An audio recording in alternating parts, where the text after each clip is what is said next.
월터 발츠와 마틴 스미스의 왓츠업 163강 합당하신 어린 양. 이번은 왓츠업에서 좀 특별한 에피소드입니다. 뒷배경이 좀 바뀌었죠? 더 이상 그림이 아니라 실제 나무와 이런 것들이 보이는 자연 속입니다. 저희가 한 3,300km를 여행을 했는데 지금 왜 이렇게 많이 여행을 했냐? 저희가 이제 캠프 미팅에 참여해달라고 부탁을 받았습니다. 이제 캠프 집회죠. 그래서 네메비안 캠프 미팅에 참여하기로 했습니다. 하나님께 이제 만약에 이런 일이 일어나길 원하신다면 문을 열어달라 기도를 드렸고, 그래서 이렇게 일이 일어났어요. 좀 여기에 이제 좀 힘들었어요. 왜냐하면 이 캠프 미팅에 참여하고 하려면 영상도 미리 좀 찍어놨어야 하고 시간 제한도 있고 그래서 이제 미팅에 참여하려면 굉장히 긴 길을 이제 운전을 해서 가야 했습니다. 비행기는 타지 않기로 했어요. 왜냐하면 비행기를 타더라 하더라도 아주 긴 거리를 운전을 해야 되고 그러려면 뭐 차도 또 렌트를 해야 되고 그래서 그냥 저희 차를 가지고 여행을 떠났습니다. 남아프리카 동쪽에서부터 시작을 했어요. 거기서부터 하우탱으로 갔고 보츠와나로 가는 길로 이제 갔습니다. 교통편이 그렇게 많이 없어서 저는 좀 놀랐습니다. 그리고 길도 상당히 좋은 상태였고요. 남아프리카에서는 진짜 교통이 길 자체가 끔찍하거든요. 끔찍한 상태에 있기 때문에 익숙하지 않았습니다. 여행을 하면서 본 풍경도 참 흥미로웠어요. 그래서 보츠와나를 통과해서 네메비안에 도착을 했습니다. 이제 캠프 미팅이 네메비안에 있는 농장에서 이루어졌어요.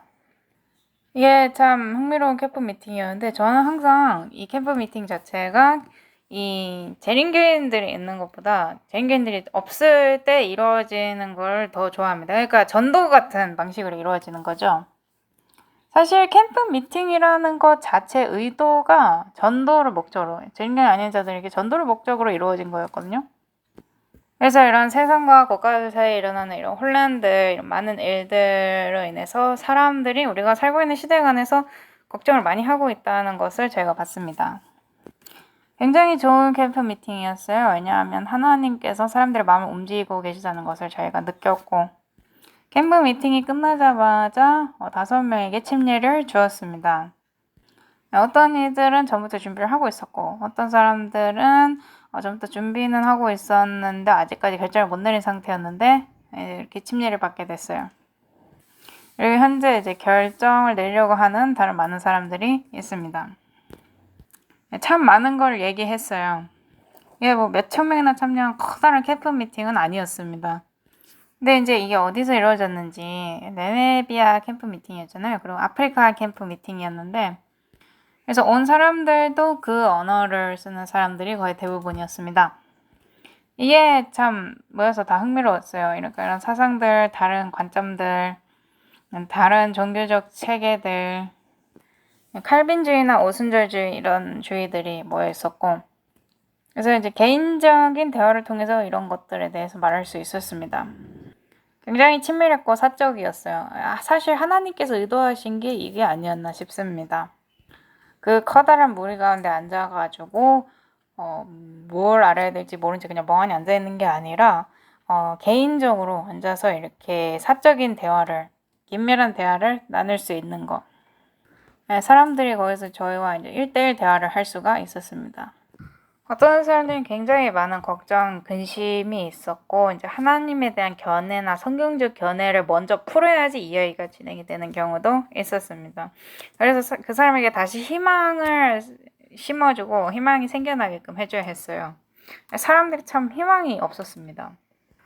너무 이제 우울하고 이제 절망적인 그런 사람들이 있었어요. 그래서 그들이 우리가 사랑의 하나님을 섬기고 있다는 것을 알아차렸을 때 참 아름다웠습니다.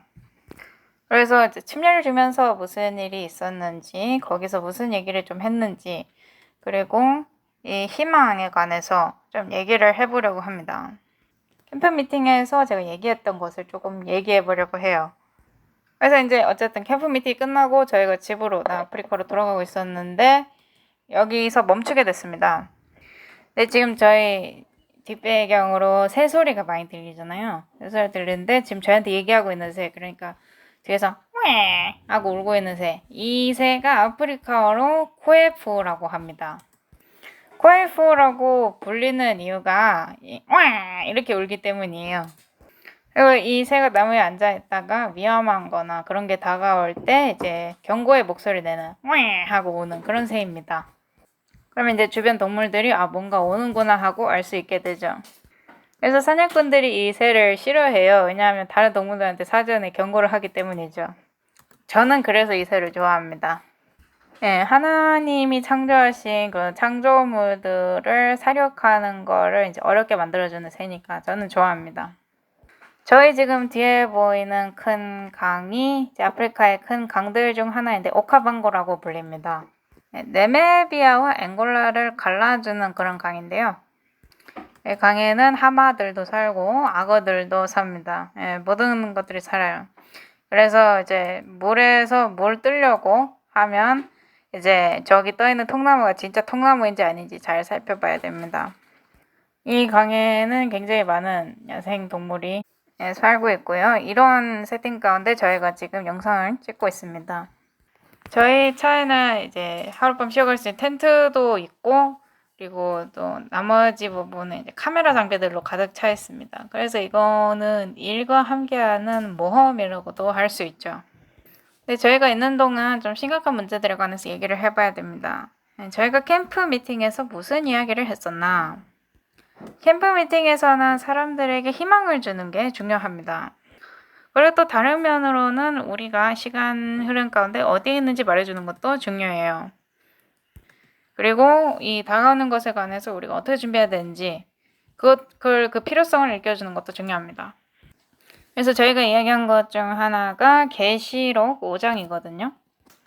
그 공부 제목을 이제 합당하신 어린 양이라고 붙였는데 굉장히 중요한 공부 중 하나입니다. 깊은 주제들도 담고 있고요. 그래서 여기에 관해서 워터프루프를 하면 좋겠다고 생각을 했어요. 합당하신 어린 양에 대해서 얘기도 하고, 그리고 우리가 시간의 흐름 가운데 어디에 있나, 그리고 이제 심판에 관해서도 얘기를 해보려고 합니다. 이 캠프 미팅의 그 주제가 뭐였냐면 추수하는 때였습니다. 캠프 미팅의 주제곡도 추수와 관련된 거였어요. 저희는 추수하는 때에 살고 있습니다. 이런 것들을 좀 살펴봐야 돼요. 그래서 이번 왓츠팝 강의는 합당하신 어린 양이라고 제목을 지었습니다. 캠프 미팅에서 저희가 보여주고 싶어 했던 게 뭐냐면 이 어린 양께서 모두를 위해 죽었다라는 것입니다. 거기에 희망이 있는 겁니다. 그리고 추수도 이거와 관련된 거예요. 이거 희망과 관련된 것입니다. 그리고 특히 이제 많은 아프리카 그런 컨셉 자체들이 칼빈주의를 배경으로 해갖고 왔거든요. 그래서 이 예정론이 뒷배경에 깔려 있어요. 그러니까 내가 구원을 받을지 아니면 잃어버림을 당할지 미리 정해져 있다라는 것이죠. 이건 참 슬픈 신학 이론입니다. 그리고 많은 사람들의 사상에 자리 잡고 있는 그런 신학론이기도 해요. 이 선택론, 하나님께서 선택을 하신다. 하나님께서 누가 미리 구원을 받을지 잃어버린 바 당할지 골라 넣으신다. 그러니까 이 가운데에서 선택의 자유를 완전히 무시해버리죠. 그러니까 그 가운데에서 내가 할 수 있는 건 아무것도 없으니까 만약에 하나님께서 나를 선택하시다. 구원을 받는 사람을 선택하시다 그러면 나는 그냥 운 좋은 사람인 거예요. 그리고 제 질문은 항상 이 전도의 목적이 무엇이냐 였습니다. 이 예정론이나 선택론 같은 건 저희가 예전에도 많이 다뤘기 때문에 여기서는 다루고 싶지 않고요. 근데 이제 이게 굉장히 슬픈 신학론이에요. 왜냐하면 하나님을 굉장히 바람직하지 못한 신으로 나타내거든요. 인간들에게는 그 어떤 선택지도 주시지 않으면서 영원한 멸망이나 영원한 생명으로 들어갈 수 있도록 선택을 받는 것. 이 기준이 무엇이냐. 굉장히 자기 멋대로 주관적인 기준이죠. 그리고 이제 인종 간의 충돌이 많이 일어나는 그런 곳에서는 이걸 갖다가 많이 사용을 하곤 해요. 하지만 그리스도께서는 모두를 위해서 돌아가셨습니다. 그리고 우리에게 복음, 그러니까 좋은 소식을 전하라고 주셨잖아요. 우리에게. 전 세상에, 온 세계에 주라고 하셨습니다. 네, 모든 민족 방어회에게 전하라고 하셨어요. 그런데 만약에 그 전하는 복음이 어떤 이들은 구원받기로 선택받았고 다른 모든 이들은 멸망받기로 결정지어졌으면 거기에 관해서 우리가 할 수 있는 게 아무것도 없다라면 그게 어떻게 좋은 소식일 수가 있겠습니까? 그리고 내가 선택받았는지 선택받지 못했는지 정확히 어떻게 하는 겁니까? 뭐 혈통에 따라서 아니면 인종에 따라서 그러니까 좋은 복음이 아니게 되는 것이죠. 사람들이 이런 식으로 생각하는 게 새로운 건 아닙니다. 유대인들, 그들은 자신들이 선택받은 민족이라고 생각했어요. 구원받기로 이미 예정된 사람들이라고 생각을 했죠. 그리고 다른 모든 애들은 잃어버린 바 됐다고 생각을 했습니다. 그래서 이 위대한 구속의 경륜을 알리는 전령자가 되는 대신에 그들은 그들 자신을 이제 고립시켜서 그들 자신만 똘똘 뭉쳐 있었죠. 그리고 그들의 일부가 아닌 모든 이들을 정죄했습니다. 그들만이 구원을 받았고 다른 모든 이들은 잃어버렸고 이런 식으로 생각을 했어요. 그런 사고방식을 갖고 있게 된다면 이 복음 전도의 사고방식을 갖고 있지 않게 됩니다. 만약에 그런 사고방식을 갖고 있다면 복음 전도하는 목적이 뭐예요? 목적이 없어지잖아요. 나는 구원받았고 구원받지 못한 다른 애들은 이건 방법이 없으니까 그냥 그렇게 두자 이겁니다. 구약을 읽어보면 다른 나라, 다른 민족에서 온 사람들이 관여가 되어 있는 경우가 굉장히 많습니다. 예를 들어서 루시나 나아만 아니면 시바 여왕이라든가 그래서 성경에 보면 이 복음이 다른 이방인들에게 받아들여져서 그것이 세상으로 퍼져서 다른 모든 이들이 영향을 끼친 그런 이야기들이 많아요. 예수님께서 사마리아인들에게 가셔서 그들을 가르치셨을 때 제자들은 그걸 기뻐하지 않았죠. 아니 예수님이 도대체 뭘 하시는 거지? 왜 여기서 시간 낭비를 하고 계시는 거지? 어차피 잃어버림 받은 사람들한테 왜 시간과 노력을 쏟으시는 거지? 그래서 저는 세상에서 가장 위대한 복음 전도자들이라고 여겨졌던 그런 사람들 중에 이런 칼빈주의 사상을 가지고 있던 사람들이 있다는 것에 참 놀라곤 합니다. 그들은 세상 곳곳을 돌아다니면서 모든 민족과 방언과 족속에게 복음을 전했어요. 자, 그래서 어쨌든 간에 이런 예정론 같은 거는 더 이상 파고들지 않기로 하고요. 저희는 계시록 5장을 보도록 하겠습니다. 주제는 합당하신 어린 양입니다. 이 죽임을 당하신 어린 양이 계시록 5장에 선명하게 나타나 있어요. 이 세상에 있는 모두를 위해서 돌아가신 어린 양. 이 본문이 선명하게 묘사되어 있습니다. 교회 증언 9권 267쪽 보도록 하겠습니다. 요한계시록 5장을 자세하게 연구할 필요가 있다. 그것은 이 마지막 날에 하나님의 사업의 한 몫을 담당할 자들에게 매우 중요하다. 기만당하는 자들이 덜어 있다. 그들은 무엇이 지상에 다가오고 있는지 깨닫지 못한다. 무엇이 죄를 이루게 되는지에 관하여 마음이 흐려지도록 허용해온 자들은 몹시 기만을 당할 것이다. 그들이 결정적인 변화를 이루지 않으면 하나님께서 사람들에게 심판을 선고하실 때 부족함이 발견될 것이다. 그들은 율법을 범하고 영원한 언약을 깨뜨렸다. 그러므로 그들은 자기 행위에 따라 보응을 받게 될 것이다. 여기에 경고와 희망을 동시에 가지고 있는 기별이 있습니다. 그리고 심판도 관여되어 있어요. 율법도 관여되어 있습니다. 왜냐하면 율법이 심판의 기준이기 때문이죠. 그죠? 그래서 저희가 이 문제를 살펴보고 이것이 무엇에 관한 것인지 관해서 살펴봐야 됩니다. 우리가 살고 있는 시대에 이런 것들에 대해서 논의하는 것이 왜 중요한가 이런 것들에 대해 얘기를 해봐야 돼요. 자, 그럼 계시록 5장으로 가보도록 하겠습니다. 계시록 5장 1절부터 또 내가 보매 왕자에 앉으신 분의 오른손에 책이 있는데 그것은 안과 뒷면에 글이 적혀 있고 7 봉인으로 봉인되어 있더라. 자, 이런 형태의 두루마기, 안과 뒷면에 글이 적혀 있고 말려서 7 봉인이 박혀 있는 이런 두루마기. 이건 고대 때 상당히 흔히 볼 수 있는 그런 것이었습니다. 로마 사회 같은 경우에는 유서장이 이렇게 7 봉인으로 있는 경우가 있었어요. 저희가 전에 말했듯이 7이라는 숫자는 온전함이라는 뜻이죠. 끝까지 가득 찬 온전함이라는 것이었습니다. 이게 히브리어의 원어예요. 물론 이게 신약이기 때문에 그리스어로 쓰여져 있죠. 아무튼 간에 7의 의미가 그런 겁니다. 자, 그래서 여기 7 봉인으로 봉인되어 있는 두루마기가 있습니다. 또 내가 봄에 한 힘센 천사가 큰 음성으로 공포하기를 누가 그 책을 펴며 그것의 봉인들을 떼기에 합당하냐 하되 하늘에나 땅에나 땅 아래에 있는 어떤 사람도 능히 그 책을 펴거나 들여다보지 못하더라. 그래서 이것은 굉장히 심각한 문제입니다. 이 책이 열리는 게 너무나도 중요해 보이죠? 이것이 만약에 유서라고 가정을 해본다면 그 유서를 작성한 사람이 죽었을 때에만 열릴 수 있습니다. 예, 마틴 당신이 당신 아버지 유산의 상속자일 수도 있지만 죽음이 있기 전까지는 아무것도 받지를 못해요. 그죠? 자, 그래서 이것은 유서의 것입니다. 그러면 너무나 당연하게도 상속자가 있겠죠. 예, 상속 재산이 있고 상속자가 있는 것입니다. 이것이 현실이 되려면 누군가가 반드시 죽어야 돼요. 예, 그래서 누가 이 유서를 열 것인가? 이거 여는 게 굉장히 중요합니다. 왜냐면 이걸 못 열면 상속 재산은 사라지니까요. 유서를 읽지 않는다면 그 유서를 집행할 수가 없지 않습니까? 그래서 이 두루마기를 여기에 합당한 누군가가 나타나는 것이 굉장히 중요한 일입니다. 물론 이 두루마기를 여는 사람은 아무나가 될 수 없겠죠. 성경절에 보면 하늘에나 라고 되어 있습니다. 그러니까 하늘에 있는 존재들 중에 창조된 그 어떤 존재도 이것을 열 수 없다는 것입니다. 땅에 사는 자들 중에 합당한 자도 없었습니다. 그러므로 이 두루마기를 열 수 있는 인간은 없었다는 것이죠. 땅 아래에 있는 자들도 마찬가지입니다. 그러니까 죽은 자들 중 그 어떤 이도 이 두루마기를 열 자격이 없었다는 겁니다. 왜냐하면 그들은 다 죽었으니까요. 자, 그렇다면 우리에게 필요한 것은 무엇이냐? 굉장히 특별한 사항이 필요한 것입니다.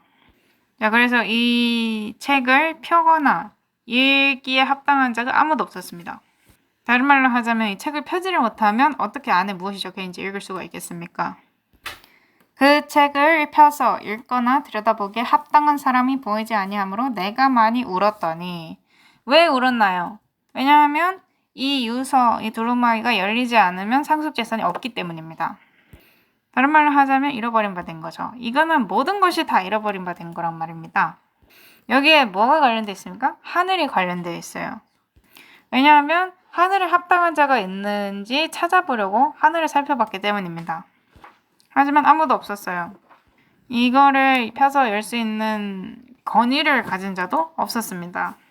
예, 참 흥미롭죠? 장로들 중에 한 사람이 내게 이르되 울지 말라.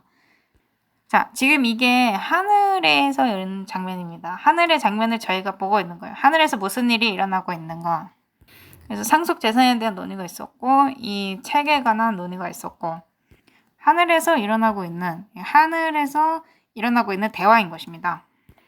장로들 중에 한 사람이 내게 이르되 울지 말라. 보라, 유다 지파의 사자 곧 다윗의 뿌리가 이기셨으므로 그 책을 펴며 그것의 7 봉인을 떼시리라 하더라.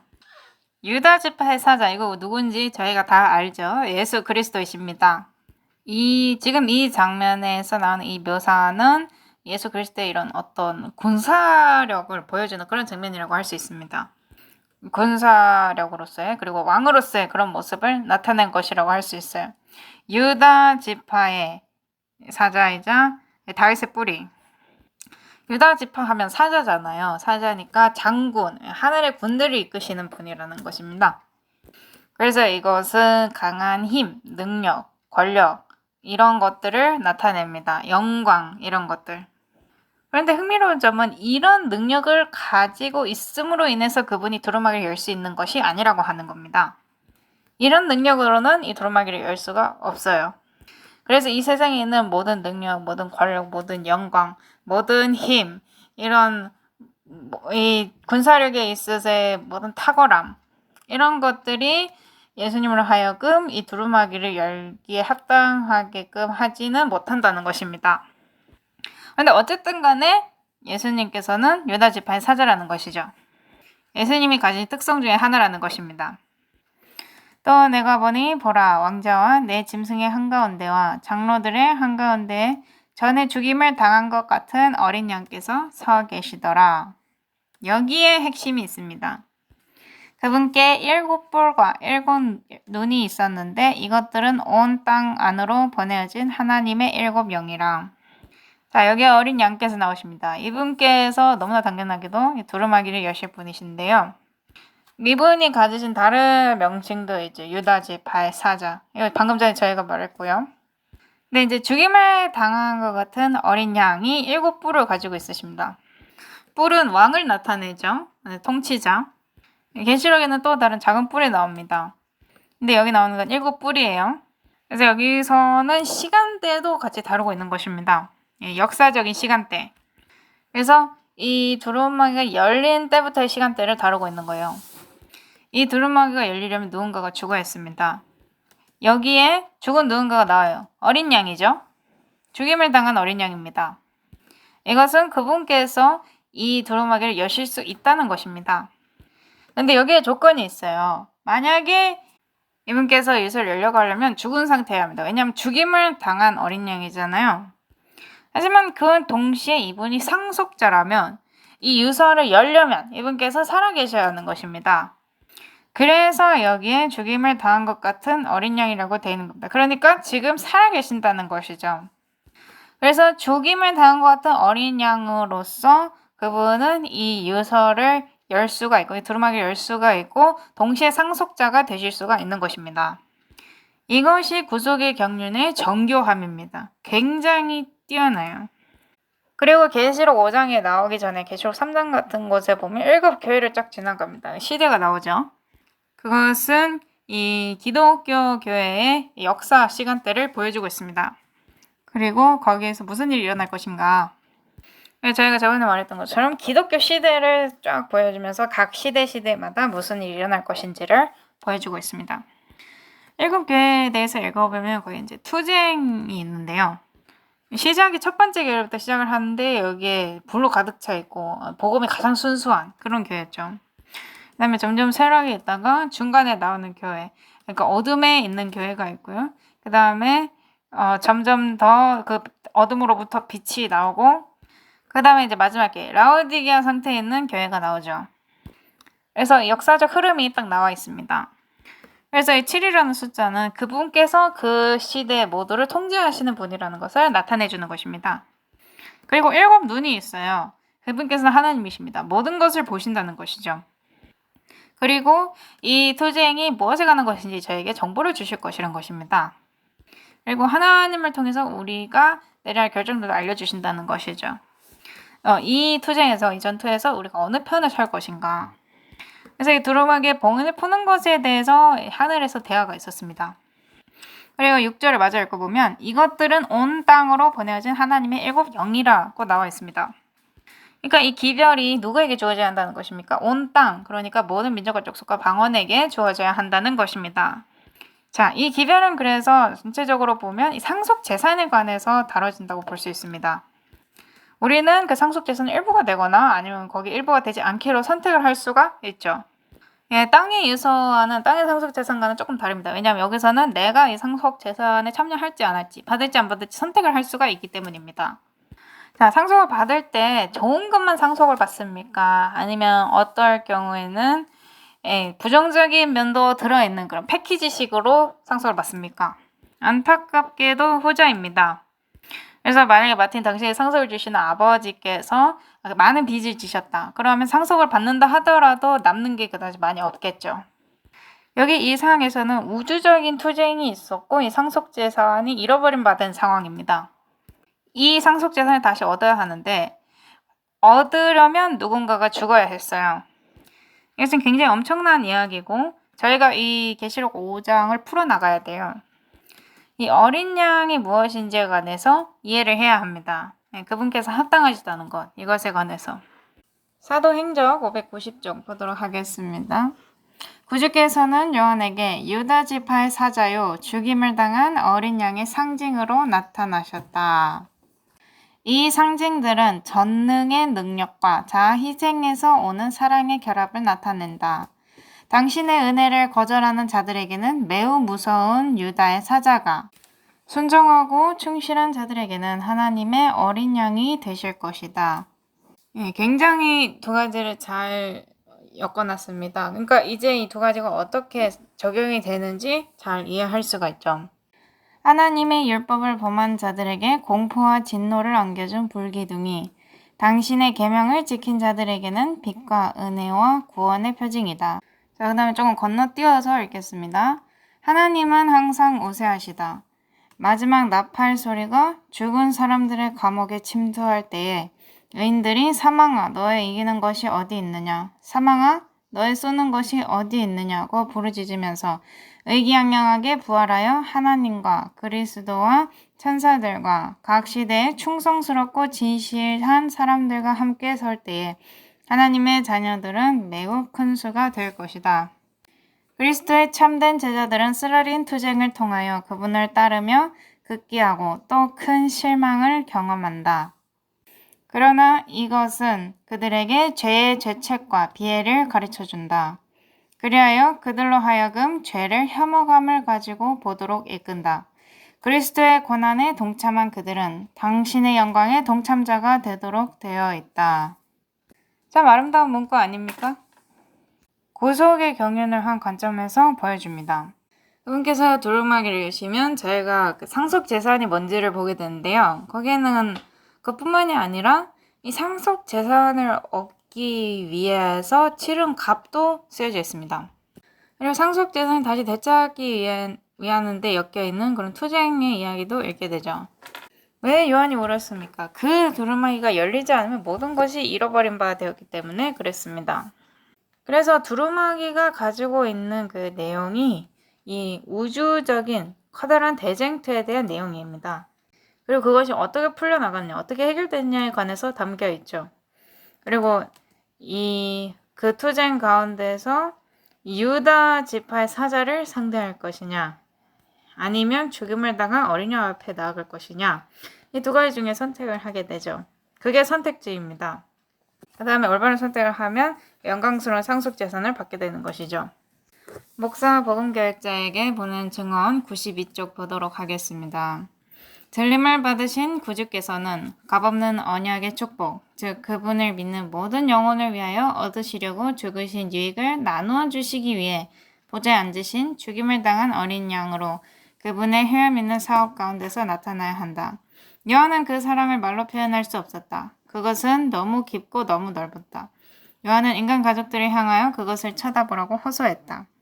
그리스도께서는 하늘 법정에서 교회를 위해 간구하고 계시며 그분의 생명의 피로 구속의 값을 치루어 주신 이들을 위해 간구하고 계신다. 아무리 세기가 바뀌고 세월이 흘러갈지라도 이 대속하는 희생의 효력은 결코 줄어들 수 없다. 그분의 은총의 복음 기별은 교회를 향해 분명하고도 명백한 모습으로 제시되어야 했다. 그렇게 함으로 세상은 제7일 안식일 예수 재림교회가 율법만을 말하면서 그리스도를 가르치거나 믿지 않는다는 말을 더 이상 할 수 없게 되어야 한다. 많은 사람들이 아직도 이렇게 믿고 있는 경우가 많습니다. 자신들이 율법과 조화를 이루고 있다면 이 의를 받은 것이나 마찬가지라고. 하지만 그렇게 함으로써는 의를 받을 수 없습니다. 의롭지 않은 영혼이 자기 자신을 있는 상태에서 자기 혼자 힘으로 끌어내서 자기 자신에게 빛을 줄 수가 없어요. 그 일은 오직 그리스도께서만 하실 수 있는 것입니다. 자, 그래서 율법이 중요해요. 율법은 우리를 정죄합니다. 근데 그 상태로부터 누가 우리를 구원하실 수 있죠? 오직 그리스도께서만이 하실 수 있습니다. 이 율법의 저주에서 우리를 구원하실 수 있으신 분은 그리스도밖에 없어요. 그래서 복음이 지금 전하고 있는 기별은 사실은 믿음으로 말미암는 의입니다. 전에 말했듯이 사실은 핵심이라고 할 수 있어요. 그리고 여기서 대속이 아주 중요한 역할을 합니다. 자, 그렇다면 원수가 이 믿음으로 말미암는 의를 공격하리라는 것을 예상할 수가 있겠죠. 그리고 대속도 역시 마찬가지로 공격할 겁니다. 제가 봤을 때는 원수가 이 대속을 아주 싫어해요. 그래서 그가 행위로 말미암는 의를 가져온다면 이 죽임을 당한 어린 양을 무시하는 게 되는 거죠. 자, 이 세상에서 얼마나 많은 사람들이 죽임을 당했습니까? 셀 수도 없이 많은 사람들이 죽임을 당했습니다. 하지만 그들 중 어느 한 사람이라도 대속을 할 수 있습니까? 없죠. 아무도 못해요. 그 죽음에는 그 어떤 대속도 연관되어 있지 않았습니다. 그러니까 그 죽음이 저와 당신의 구원과는 아무런 관계가 없다는 것이죠. 우리의 구원에는 오로지 한 죽음과 한 부활만이 연관이 되어 있습니다. 자, 그래서 원수가 공격하는 앵글이 이제 행위로 말미암는 의도 있긴 한데 다른 쪽 앵글도 있어요. 그게 뭐냐면 한 번 구원받으면 영원히 구원을 받는다입니다. 그게 새로운 신학이죠. 한 번 구원받으면 항상 구원받은 것이다. 그러니까 두 가지 극과 극이라고 볼 수 있습니다. 그래서 이 대속의 원수 그리고 믿음으로 말미암는 의의 원수가 누구인지 알아내기에는 그다지 어렵지 않아요. 그냥 교황권의 해칙 이런 것만 보면 누가 원수인지 압니다. 트렌트 의회에서는 이 믿음으로 말미암는 의를 말하는 사람에게 저주가 있으리라고 말했죠. 그리고 이 대속을 향한 공격이 너무나 노골적입니다. 제수잇은 대담하게도 이 대속을 공격하면서 그리스도께서는 결코 너를 위해서 죽으신 적이 없다고 말을 해요. 그는 예수님이 죽으신 것은 단순히 모본이었다. 그리고 자신들의 성인들, 성자들을 그리스도와 똑같은 단계 혹은 더 높은 단계에 놓습니다. 그들이 높이기를 좋아하고 이 대속 그런 면에서 비교하기를 좋아하는 성인들 중 한 명이 누구냐면 프란시스입니다. 그리고 우리 교황 중에 이제 그 이름으로 자신을 부르는 제수의 교황이 있죠. 대속을 부인하고 믿음으로 말미암는 의를 부인합니다. 그들은 하나님의 적들이에요. 원수는 이 대속을 없애고 싶어 합니다. 그래서 만약에 그쪽에 있다면 그 아버지의 그 자식이 되는 거예요. 마귀의 자식이 되는 것이죠. 어쨌든 간에 율법은 매우 중요합니다. 왜냐하면 무엇이 옳고 그른지 우리에게 말해주기 때문이죠. 하지만 율법이 우리를 구원해주는 것은 아닙니다. 그래서 사람들이 율법과 은혜를 볼 때 그것을 올바른 관점에서 봐야 합니다. 자, 저희가 어린 양의 영광과 왜 어린 양께서 합당하신가에 관해서 잠시 살펴볼 거예요. 자, 계시록 5장 7절부터 보겠습니다. 그분께서 나오사 왕자에 앉으신 분의 오른손에서 그 책을 취하시니라. 어린 양께서 이렇게 하신 거예요. 왕자에 앉으신 분은 하나님 아버지시죠. 하나님 아버지께서 거기 앉아 계시고 이 어린 양께서는 그 책을 취하시기 합당하시다는 겁니다. 그분께서 그 책을 취하심에 네 짐승과 24 장로가 저마다 하프와 향이 가득한 금병들을 가지고 어린 양 앞에 엎드렸는데 이 향은 성도들의 기도라. 이건 굉장히 아름다운 광경입니다. 자, 예수님께서 책을 취하시고요. 하늘 존재들, 그러니까 왕자를 둘러싸고 있는 스랍들, 네 스랍들과 장로들, 다른 말로 하자면 이 창조된 세계의 대표자들이죠. 그들이 이 하늘 장면에서 다 엎드리는 겁니다. 그리고 지금 여기 내용을 보면 어린 양께 경배를 드리죠. 자, 그리고 그들이 손에 뭔가를 들고 있는데요. 향이 가득한 금병들입니다. 이게 성도들의 기도라고 하죠. 그래서 이 땅에서 이런 투쟁들이 벌어지고 있고 성도들이 이 땅에서 드리는 기도가 하나님께로 올라가는 겁니다. 그래서 이 기도들이 하나님께로 올려보내져지고 하늘에서 일어나고 있는 일들의 일부가 됩니다. 그러므로 하늘은 이 땅과 그렇게 동떨어진 게 아니에요. 기도를 통해서 연결되어 있습니다. 그러니까 이런 신학도 있죠. 하나님께서 세상을 창조는 하셨는데 이제 창조하고 그냥 알아서 세상이 돌아가도록 내버려 두시고 이제 떨어지셨다. 이런 신학론도 있는데 그게 사실이 아닙니다. 하나님께서는 굉장히 밀접하게 연관되어 있으십니다. 온 하늘이 연관이 되어 있어요. 이 기도가 어디로 갑니까? 바로 왕자로 가죠. 그리고 이 기도는 뭐예요? 이 선악의 대쟁투와 관련된 모든 것에 관한 기도, 뭐 내 개인적인 걱정도 거기 담겨 있을 것이고, 아무튼 이런 기도들이 하늘 왕자로 올라가서 보관이 되는데 일반 병에 보관되는 게 아니라 금병에 보관이 됩니다. 그러니까 이 땅에서 기도하는 모든 사람들에게 온전히 연관되어 있다는 것을 보여주는 것입니다. 이런 기도를 통해서 하나님께서 당신을 싫어하는 사람들에게도 역사하시고 그리고 자주 그들의 그들의 생명을 구하기도 합니다. 모세를 예로 들어보세요. 모세가 온 청중 위해서 얼마나 많이 기도했습니까? 그러면 이 성도들의 기도로 가득 찬 금병들이 무엇인지에 관해서 리비언 헤랄드를 한번 보도록 하겠습니다. 리비언 헤랄드는 1893년 7월 4일자입니다. 하나님의 사업은 하나님과 인간 대리자들의 협력으로 완성되어야 한다. 스스로 일을 하는 사람들은 겉보기에 하나님의 일에 능동적일 수 있지만 기도하지 않는다면 그들의 활동은 아무 소용이 없다. 왜냐하면 모든 것은 하나님께로부터 나오기 때문이죠. 그죠? 그들이 무지개로 둘러싸여진 왕자 앞에 있는 금향단에 향로를 들고 서 있는 천사를 볼 수 있다면 예수님의 공로가 우리들의 기도와 노력과 합쳐지지 않으면 가인의 헌물만큼이나 가치 없다는 것을 알 수 있게 될 것이다. 우리가 인간의 모든 활동을 하나님 앞에 나타나는 대로 볼 수 있게 된다면 오직 그리스도의 공로로 거룩하게 된 많은 기도로 성취된 일만이 심판의 시험을 견딜 것임을 알게 될 것이다. 검토하는 때가 있을 때 그때 너희가 돌아와서 하나님을 섬기는 자와 섬기지 아니하는 자를 분별하리라. 그래서 저희가 기도하지 않으면 저희의 노력은 쓸모없는 것이 됩니다. 거기다 만약에 우리의 기도가 이기적이다. 그러면 더 소용없는 거예요. 그리고 저희가 봤듯이 이 기도가 그리스도의 의로우심과 섞이지 않는다. 그러면 그 왕자 앞에서 아무것도 될 수가 없습니다. 그래서 그리스도의 의로우심, 대속, 그리고 이 하늘 영역과 땅 영역이 서로 엮이는 것. 이런 것들이 전부 기도를 통해서 이루어질 수가 있다는 것입니다.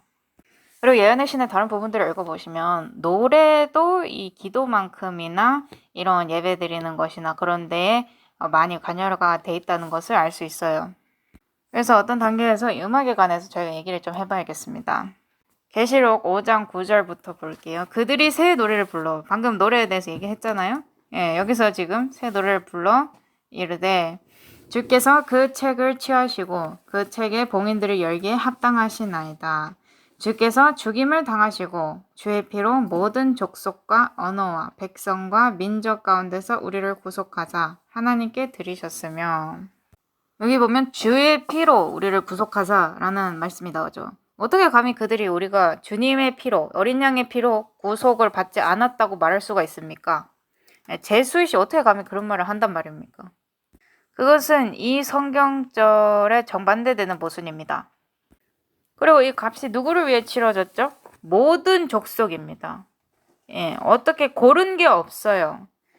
여기에 어떤 우세나 열등한 그런 게 없습니다. 그러니까 어떻게 감히 그런 말을 할 수가 있느냐는 것이죠. 모든 족속, 언어, 백성, 민족입니다. 모든 사람을 위해서입니다. 그러니까 이 구원이 누구를 위한 것이라는 것입니까? 모두를 위한 것이라는 것이죠. 값을 모두를 위해 치렀습니다. 이것을 이해하지 못한다면 하나님께 정면에서 대적하는 거예요. 이거는 하나님을 고소하는 겁니다. 그리고 정말 만약에 선택받은 자가 있다라고 한다면 선택받지 않은 자들은 다 하나님 앞에 가서 당신의 심판은 공평하지 않다고 그분에게 물을 자격이 있습니다. 하지만 이 어린 양은 합당하시죠. 합당하신 어린 양입니다. 10절 또 우리 하나님을 위해 우리를 왕과 제사장으로 삼으셨으니 놀랍지 않습니까? 저희가 있는 이 밑바닥이나 다름없는 위치에서 우리를 왕과 제사장으로 끌어올리신 겁니다. 제사장 같은 경우는 이 땅에서 하나님을 대표해야 하는 그런 존재입니다. 그리고 만약 하나님을 거짓된 빛 속에서 대표를 한다. 거짓된 빛 속에서 사람들에게 보여준다. 그러면 심각한 문제가 뒤따르겠죠. 자, 계속해서 읽어보겠습니다. 우리가 땅에서 통치하리이다 하더라. 또 내가 보고 왕자와 짐승들과 장로들을 둘러싼 많은 천사들의 음성을 들었는데 그들의 수는 만만이요 천천이더라. 이건 정말 많은 숫자입니다. 정말 많은 숫자의 천사들이 있는 것이죠. 그들이 큰 음성으로 이르되 죽임을 당하신 어린 양께서 권능과 부와 지혜와 힘과 존귀와 영광과 찬송을 받기에 합당하시도다 하더라. 정말 긴 리스트입니다. 긴 목록이에요. 자, 권능. 그분께는 권능이 있습니다. 그분은 유다 지파의 사자시잖아요. 그런데 이제 유산을 받기 위해서 그분께서 죽임을 당하셔야만 했습니다. 그리고 마찬가지로 유산을 받기 위해서 부활하셔야 했습니다. 그렇지 않으면 상속을 받을 수가 없잖아요. 그리고 이 모든 잃어버린 부들은 어린 양이 됨으로써만 다시 되찾을 수 있었습니다. 여기에 지혜와 힘과 존귀와 영광과 찬송이 뒤따르죠. 자, 13절 보겠습니다. 또 내가 들으니 하늘과 땅 위와 땅 아래에 있는 모든 창조물과 바다에 있는 것들과 그것들 안에 있는 모든 것들이 이르되, 이것은 하늘에 있는 모든 천사들과 모든 창조된 세계들, 모든 창조된 존재들입니다. 그래서 모든 것들이 이르되 왕좌에 앉으신 분과 어린 양께 찬송과 존귀와 영광과 권능이 영원 무궁토록 있으리로다 하더라. 자, 여기에 아버지와 아들의 모습이 그려져 있죠. 이에 네 짐승이 이르되 아멘하고 24 장로가 엎드려 영원 무궁토록 살아계시는 그분께 경배하더라. 만약 하늘에 있는 모든 존재들이 엎드려서 경배했다면 이분은 하나님임이 틀림없습니다. 하나님일 수밖에 없어요. 왜냐하면 하나님만이 이런 하늘 모든 존재들의 경배를 받으실 수 있으시기 때문입니다. 그래서 이 계시록 책의 모든 뉘앙스, 말의 뉘앙스 같은 것들을 저희가 모두 다 이해하는 게 굉장히 중요해요. 그리고 계시록 5장 같은 경우는 하늘에서 일어나는 장면을 자세하게 보여주고 있습니다. 그래서 여기에서 무슨 일이 일어났는지 살짝이라도 살펴보도록 하겠습니다. 실물교훈 293쪽 보도록 하겠습니다. 하나님이 사랑하시는 아들 그리스도께서 포도원 주인의 요구를 주장하시기 위하여 이 땅에 오셨다. 그러나 농부는 그를 노골적으로 모욕하면서 우리는 이 사람이 우리에게 왕 노릇함을 싫어하노라고 말하였다. 자, 그 다음에 살짝 건너뛰어서 그들은 그리스도께서 항상 주장하시는 높은 의의 표준을 미워하였다. 그들은 그리스도의 교훈이 결국에는 저희의 이기심을 폭로하는 것임을 알고 그를 죽이기로 결심하였다. 그들은 그분이 보여주시는 진실함과 경건의 모본을 미워했고 그분이 하시는 모든 일에 나타나는 고상한 신앙의 표준을 미워했다. 그리스도를 따르는 자들도 이것을 겪어야 됩니다. 좀 건너뛰어서 다시 빌라도가 내가 너희 왕을 십자가에 못 박으려고 말했을 때에 제사장들과 관원들이 대답하기를 가이사 외에는 우리에게 왕이 없나이다고 하였다. 기독교와 이 복음교회가 가는 길이 지금 이 길과 똑같습니까? 똑같아요. 이 가이사 외에는 우리에게 왕이 없다면서 이 교황을 갖다가 에큐메니컬 운동에 우두머리지 앉히는 겁니다. 그리고 그의 명령들을 따름으로써 그를 경배하는 것이죠. 빌라도가 자기 손을 씻고 이 옳은 사람의 피에 대하여 나는 무죄하니 라고 말하자 제사장들은 무지한 폭도들과 함께 그 피를 우리와 우리 자손에게 돌릴지어다 라고 열렬하게 부르짖었다. 그리하여 유대 지도자들은 저희가 원하는 것을 선택하였다. 그들의 결정이 하늘책에 기록되었는데 요한은 이 책이 보좌에 앉으신 자의 수중에 있는 것을 보았고 아무 사람도 펼 수 없는 것을 보았다. 그 공인된 두루마기에는 이 투쟁의 역사도 같이 기록되어 있었습니다.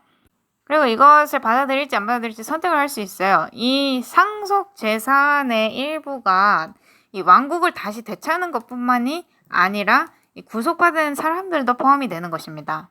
그리고 여기에 선택의 여지가 있는데요. 유대 지도자들은 선택을 했습니다. 그래서 그들이 그 상속 재산의 일부가 되지 않은 거예요. 이것을 이해하는 것이 굉장히 중요합니다. 상속 재산이 무엇이고 그것을 어떻게 얻을 수가 있느냐. 이 죽임을 당하신 어린 양을 받아들여야 됩니다. 그리고 왕으로서 받아들여야 하죠. 하늘의 존재들도 그분께 경배했지만 그들은 그것을 하기를 거부했습니다. 이 결정은 이 책을 유다 지파의 사자가 개봉할 때에 그들 앞에 밝히 드러날 것이다. 그래서 이 책은 그 역사를 담고 있습니다. 하지만 그 역사는 2000년 전이죠. 그렇다면 우리가 그 역사 일부가 되기를 원합니까? 그 선택 일부가 되기를 원하나요? 저는 그 선택 일부가 되고 싶지 않습니다. 그러니까 이 책에는 2000년 전의 역사만 기록된 것이 아니라 현재까지도 역사가 기록되고 있는 것입니다. 원고 9권 7쪽에서 다음과 같은 글을 읽을 수 있습니다. 일곱인으로 봉인된 책은 세상의 역사를 담고 있다. 그분의 열린 손에 놓여진 책에는 역사 가운데 하나님의 섭리의 역할과 민족과 교회의 예언적인 역사가 담겨 있다.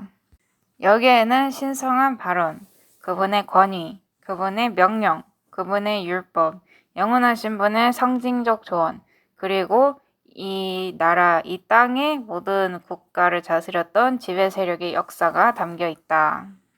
여기에는 선택이 관련되어 있기 때문에 그럴 수밖에 없습니다. 그 두루마기에는 상징적인 언어로 지구 역사의 시작부터 종말까지의 모든 민족과 언어와 족속의 영향이 포함되어 있다. 자, 그래서 지금까지 읽은 거 워터바이트 박사님이 한번 요약해서 적어두신 글을 읽어보도록 하겠습니다. 겸손과 순종의 교훈을 배운 자들만이 변화되고 영화롭게 될 수 있다. 인류는 요구사항을 달성하지 않은 채 영화롭게 되기를 바라고 있다. 여기에 필요되는 요구사항은 그리스도의 품성을 반사하는 품성의 변화이다. 그들은 자신들을 둘러싼 상황들의 속박에서부터 자신들을 풀어줄 유다 지파의 사자를 찾지만 죄로부터의 속박은 바라지 않는다. 유대인들도 이렇게 똑같이 했었죠. 많은 사람들, 거의 모든 사람들이 죄 가운데서 구원을 받고 싶어 합니다. 저는 하나님께서 나를 위해 아무것도 하시지 않는다라는 말을 많이 들어요. 그러면 우리에게 주어진 이 구속이 아무것도 아니라는 겁니까? 그들은 어린 양의 겸손과 자희생의 사랑을 보여주는 죽임당한 어린 양을 찾지 않는다. 세상에게 보내는 경고의 기별은 회개하라는 기별이고 이것은 우리가 높여질 자격을 얻기 전에 반드시 먼저 들어줘야 한다. 그게 계획입니다. 이 순서를 바꿔서 뛰어넘을 수는 없어요. 나는 구원받았어. 그러니까 나는 내가 지금까지 해왔던 걸 다 할 거야. 계속해서 할 거야. 이렇게 말할 수는 없는 것입니다. 자, 죽임을 당하신 어린 양만이 합당하셨습니다. 자, 그러면 기억을 되돌려서 이 땅에서 있었던 동물의 죽음 중에서 가장 첫 번째 죽음을 한번 떠올려 보도록 합시다. 아담과 하와가 죄를 지었고 그들은 숨었죠. 그들은 자신들이 벌거벗은 것을 알아챘습니다. 이 의의 옷을, 의의 두루마기를 잃어버린 것이죠. 그래서 전에 자신들 가졌던 그 옷이 사라지자 몸을 숨긴 채 무화과나무 잎사귀로 옷을 만들어서 입었습니다. 인류는 이 무화과나무 잎사귀로 가리는 걸 참 좋아하고 이 어린 양이 입혀주시는 의의 옷은 싫어해요. 거부합니다. 자기 자신이 알아서 하고 싶어요. 심지어 오늘날도 프리메이슨에서는 그 무화과나무 잎사귀를 상징하는 앞치마를 입습니다. 이것은 내 자신을 나의 의로 가리겠다는 대담한 발언입니다. 하나님께서 아담에게 어디 있느냐고 하셨고 아담은 자신이 두렵다고 했죠. 그리고 하나님께서 엄숙하게 선언을 하셨습니다. 너와 여자 사이에 내 씨와 그녀의 씨 사이에 적개심을 두리니 그 씨는 내 머리를 상하게 할 것이요 너는 그의 발꿈치를 상하게 할 것이니라. 이것은 뱀과 그의 씨를 향한 전쟁 선포였습니다. 그러니까 이제 뱀의 씨 같은 경우는 이 뱀의 사상을 받아들이는 자들. 그리고 여자의 씨는 뭡니까? 여자의 씨는 바울에 의하면 단수형이죠. 그리고 그것은 그리스도를 가리킵니다. 그리고 그 씨 안에 있는 모든 자들, 그러니까 그리스도 안에 있는 모든 자들이 이 약속의 일부라는 것이죠. 그들 가운데 적개심이 있으려는 이 약속의 일부가 된 것입니다. 그리고 동물이 죽어야 했어요. 성경은 어떤 동물이 죽었는지 말하지 않습니다. 하지만 정결한 짐승이었을 거라고 저희가 유추해 볼 수 있죠. 그리고 누가 그 동물을 죽였습니까? 저희가 성서를 살펴보면 죄인이 동물을 죽여야 했습니다. 그래서 저의 생각으로는 아담이 그 첫 번째 동물을 죽였어야 했을 거라고 그렇게 생각이 됩니다. 그런데 그 다음에 하나님께서 가죽을 취하셔서 그들을 위해서 옷을 만들어서 그들 벌거벗음을 가려주셨다고 나와요. 자, 그 짐승이 정확히 뭔지는 모르지만 양이었다고 칩시다. 그 양은 죽임을 당하신 어린 양을 대표하는 거예요. 그것은 이 대속을 통한 구원의 첫 번째 약속입니다. 그 양이 거기에 누워있고 죽임을 당했어요. 그리고 가죽이 벗겨졌습니다. 그것은 사실 하나님께서 자기 자신에게 선언하신 사형 선고였어요. 왜냐하면 그분이 죽임을 당한 어린 양을 상징하시기 때문입니다. 그리고 그 동물의 가죽이 벗겨진 것, 가죽이 없음은 이 의가 없어진 것, 의가 거두어진 것을 뜻하죠. 그 양에게서 가죽을 가져와서 아담과 하와 둘 다를 위해서 옷을 만들려면 그 동물, 그 가죽을 제공한 동물은 죽어야만 했습니다. 예, 여기에는 상당히 깊은 생각이 연관돼 있어요. 그 양이 모든 것을 되찾으려면 이 두루마기의 봉인도 풀고 이런 모든 것을 돌려받기 위해서라면 그렇다면 부활이 필요하겠죠. 하지만 그 전에 반드시 죽음이 있어야 합니다. 갈바리에서 그리스도께서 십자가에 달려서 들려지셨을 때 그때 그분의 의복, 그분의 두루마기는 어디 있었나요? 예, 그것을 위해서 제비를 뽑았죠. 왜냐하면 그것을 찢을 수 없었기 때문입니다. 이음매가 없었기 때문이죠. 그러니까 이 그분의 의로움을 대표하는, 상징하는 그 의로운 의복에는 이음매가 없었다는 것입니다. 하지만 그것은 그분에게서 거두어졌죠. 그리고 그것을 병사들에게 주어져서 그들이 그것을 위해서 제비뽑기를 했습니다. 그렇다면 예수님께서는 십자가에서 완전히 벌거벗겨진 채로 달리셨던 것이죠. 그 첫 번째로 죽임을 당한 그 양처럼, 그 동물처럼 말입니다.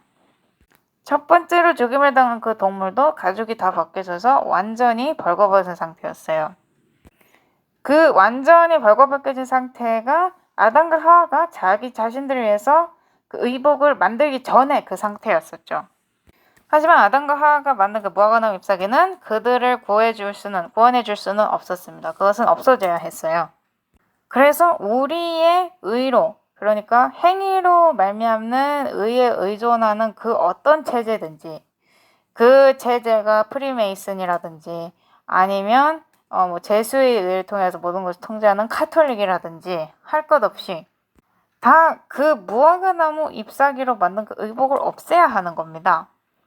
그리고 그것을 그리스도께로부터 오는 이 의의 의복으로 바꿔야 하는 것이죠. 그리고 그것에서 일어난 사건을 생각해보면 하나님 자신이 거기에서 상징으로 내가 너를 위해서 이렇게 할 것이다. 내가 너를 위해서 죽을 것이다.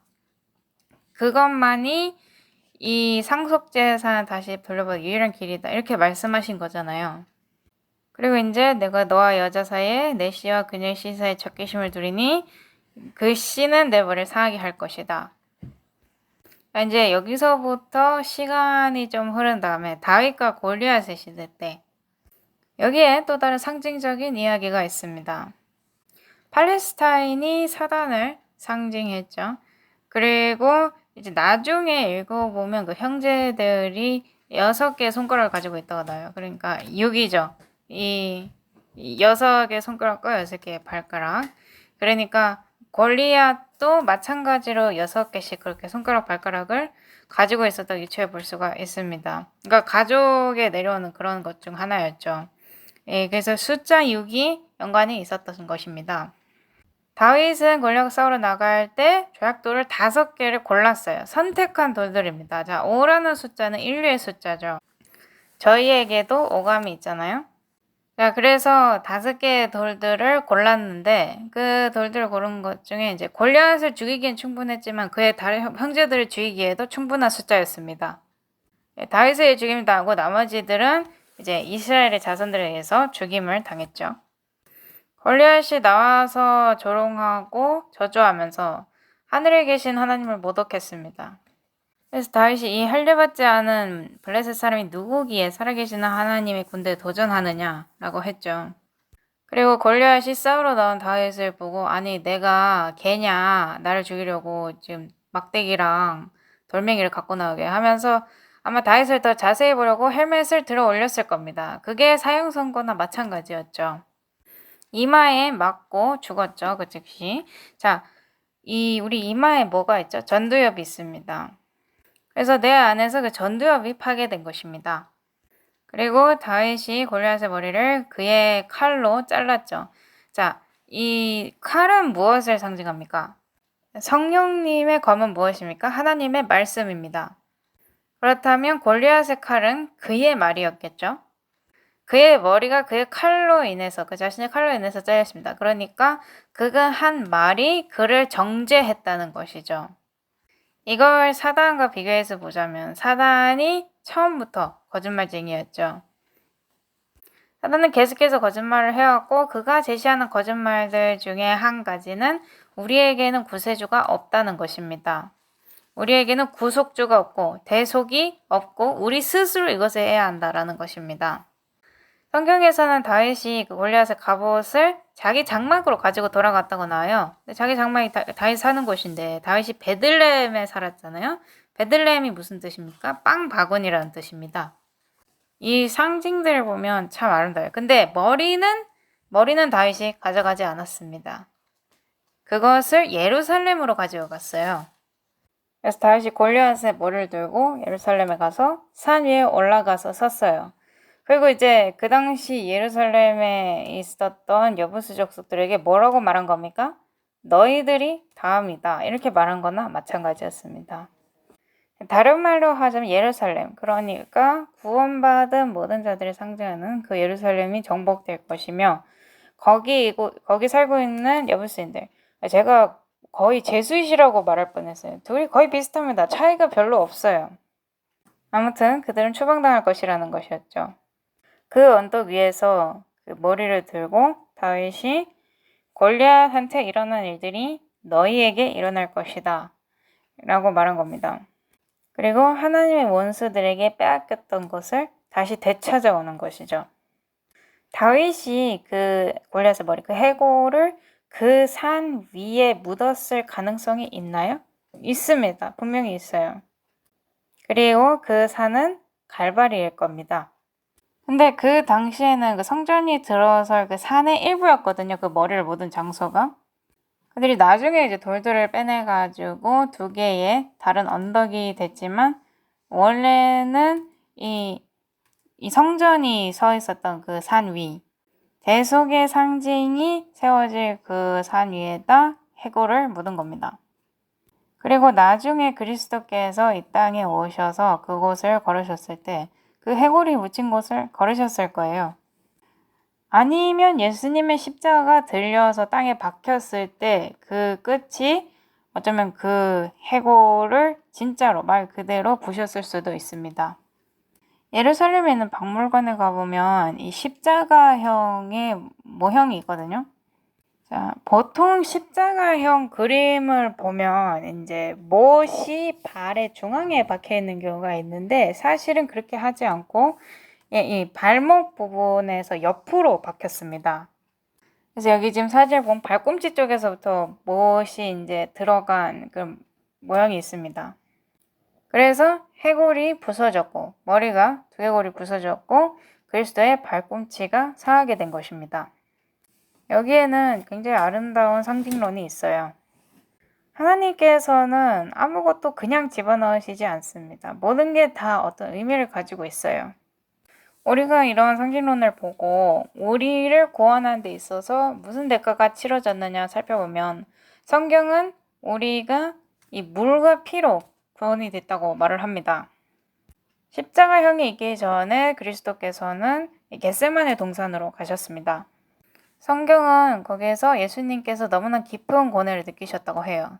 왜냐하면 아버지와 이제 분리됨을 느끼셔서, 그리고 온 세상의 죄가 그분의 어깨에 지워져서, 거기서부터 나오는 스트레스가 그분의 얼굴에서부터 이 땀과, 그러니까 물과 피가 섞여서 흘러내리게끔 했습니다. 그리고 나중에 갈바리로 와서 보면 그분이 옆구리를 찌른 창이 거기서부터 물과 피가 흘러나오게 했다는 것을 알 수 있죠. 이것들은 구속의 상징입니다. 겟세마네 동산은 기드론 골짜기 이쪽에 있었고 갈바리는 반대편에 있었습니다. 그런데 그 언덕에 성전도 있었어요. 거기에서 많은 희생제물이 바쳐졌죠. 거기서 많은 피가 흘려졌습니다. 그 피가 기드론 골짜기로 옮겨졌어요. 거기서 물로 씻었습니다. 그 모든 희생된 동물들에게서 나온 피, 모든 어린 양이나 소나 그런 동물들에게서 나온 피가 다 기드론 골짜기로 흘러 들어갔어요. 그리고 그것은 구속을 상징합니다. 물은 정결함을 상징하는 것이고요. 예수님 경우에도 마찬가지입니다. 예수님의 피와 땀, 그러니까 물이 함께 섞여서 흘러내렸어요. 예수님께서 십자가에 달리셨을 때 그들은 그분의 가시관을 씌웠습니다. 그것은 사실 대관식이나 다름없었어요. 왜냐하면 예수님께 왕의 의복을 두르고 가짜 호를 지어주고 그래서 왕관만 씌우면 완성이었습니다. 그 왕관은 물론 뼈를 뚫고 두개골을 뚫고 들어가지는 않았죠. 하지만 이 살을 뚫고 들어가서 피가 흐르게끔 했습니다. 그것이 예수님의 얼굴에서 흘러내린 땀과 같이 섞여서 흘러내렸죠.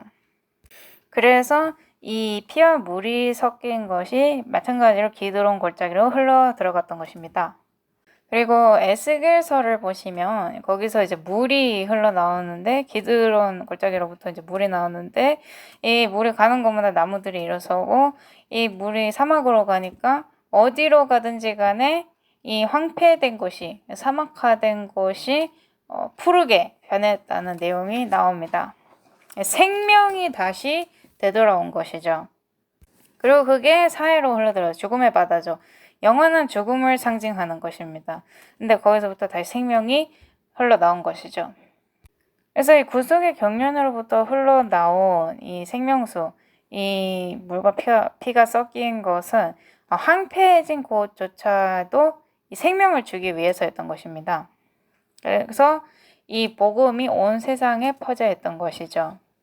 이게 구속의 경륜의 굉장히 아름다운 상징이라고 볼 수 있습니다.